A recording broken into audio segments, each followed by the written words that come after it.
ഇന്നത്തെ ജോലി എന്ന് പറയുന്നത് ഇവനെ ഒന്ന് പോട്ട് ചെയ്യാന്നുള്ളതാണ്. ഇതെന്താന്ന് മനസ്സിലായോ? ഇതാണ് നമ്മുടെ താമരയുടെ ട്യൂബേഴ്സ് ആണ്.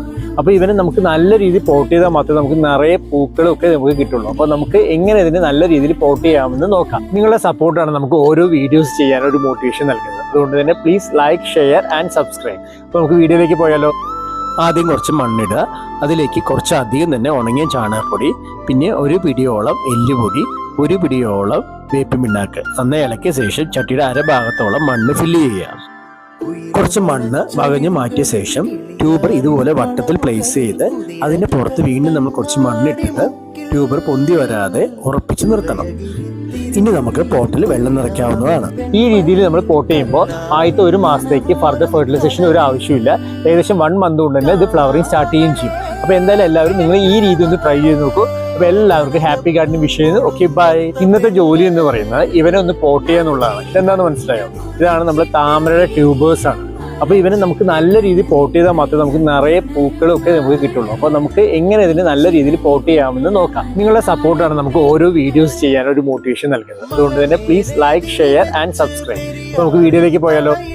ആദ്യം കുറച്ച് മണ്ണിടുക, അതിലേക്ക് കുറച്ച് അധികം തന്നെ ഉണങ്ങിയ ചാണകപ്പൊടി, പിന്നെ ഒരു പിടിയോളം എല്ലുപൊടി, ഒരു പിടിയോളം വേപ്പിൻ പിണ്ണാക്ക് നന്നായി ഇളക്കിയ ശേഷം ചട്ടിയുടെ അരഭാഗത്തോളം മണ്ണ് ഫില്ല് ചെയ്യുക.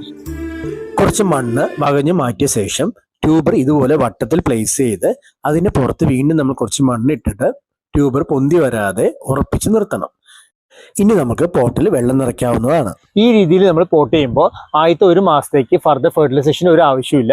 ഏകദേശം 1 മന്ത് കൊണ്ട് തന്നെ ഇത് ഫ്ലവറിങ് സ്റ്റാർട്ട് ചെയ്യുകയും ചെയ്യും. അപ്പോൾ എന്തായാലും എല്ലാവരും നിങ്ങൾ ഈ രീതി ഒന്ന് ട്രൈ ചെയ്ത് നോക്കൂ. അപ്പോൾ എല്ലാവർക്കും ഹാപ്പി ഗാർഡനിങ് വിഷ് ചെയ്യുന്നു. Okay, bye. ഇന്നത്തെ ജോലി എന്ന് പറയുന്നത് ഇവനെ ഒന്ന് പോട്ട് ചെയ്യാന്നുള്ളതാണ്. ഇതെന്താന്ന് മനസ്സിലായോ? ഇതാണ് നമ്മുടെ താമരയുടെ ട്യൂബേഴ്സ് ആണ്. അപ്പോൾ ഇവനെ നമുക്ക് നല്ല രീതിയിൽ പോട്ട് ചെയ്താൽ മാത്രമേ നമുക്ക് നിറയെ പൂക്കളൊക്കെ നമുക്ക് കിട്ടുള്ളൂ. അപ്പോൾ നമുക്ക് എങ്ങനെ ഇതിനെ നല്ല രീതിയിൽ പോട്ട് ചെയ്യാമെന്ന് നോക്കാം. നിങ്ങളുടെ സപ്പോർട്ടാണ് നമുക്ക് ഓരോ വീഡിയോസ് ചെയ്യാൻ ഒരു മോട്ടിവേഷൻ നൽകുന്നത്. അതുകൊണ്ട് തന്നെ please like, share and subscribe. അപ്പോൾ നമുക്ക് വീഡിയോയിലേക്ക് പോയാലോ? ആദ്യം കുറച്ച് മണ്ണിടുക, അതിലേക്ക് കുറച്ച് അധികം തന്നെ ഉണങ്ങിയ ചാണകപ്പൊടി, പിന്നെ ഒരു പിടിയോളം എല്ലുപൊടി, ഒരു പിടിയോളം വേപ്പിൻ പിണ്ണാക്ക് നന്നായി ഇളക്കിയ ശേഷം ചട്ടിയുടെ അരഭാഗത്തോളം മണ്ണ് ഫില്ല് ചെയ്യുക. കുറച്ച് മണ്ണ് വകഞ്ഞ് മാറ്റിയ ശേഷം ട്യൂബർ ഇതുപോലെ വട്ടത്തിൽ പ്ലേസ് ചെയ്ത് അതിന്റെ പുറത്ത് വീണ്ടും നമ്മൾ കുറച്ച് മണ്ണിട്ടിട്ട് ട്യൂബർ പൊന്തി വരാതെ ഉറപ്പിച്ച് നിർത്തണം. ഇനി നമുക്ക് പോട്ടിൽ വെള്ളം നിറയ്ക്കാവുന്നതാണ്. ഈ രീതിയിൽ നമ്മൾ പോട്ട് ചെയ്യുമ്പോൾ ആദ്യത്തെ ഒരു മാസത്തേക്ക് ഫർദർ ഫെർട്ടിലൈസേഷൻ ഒരു ആവശ്യമില്ല. ഏകദേശം 1 മന്ത് കൊണ്ട് തന്നെ ഇത് ഫ്ലവറിങ് സ്റ്റാർട്ട് ചെയ്യുകയും ചെയ്യും. അപ്പോൾ എന്തായാലും എല്ലാവരും നിങ്ങൾ ഈ രീതി ഒന്ന് ട്രൈ ചെയ്ത് നോക്കൂ. അപ്പോൾ എല്ലാവർക്കും ഹാപ്പി ഗാർഡനിങ് വിഷ് ചെയ്യുന്നു. Okay, by.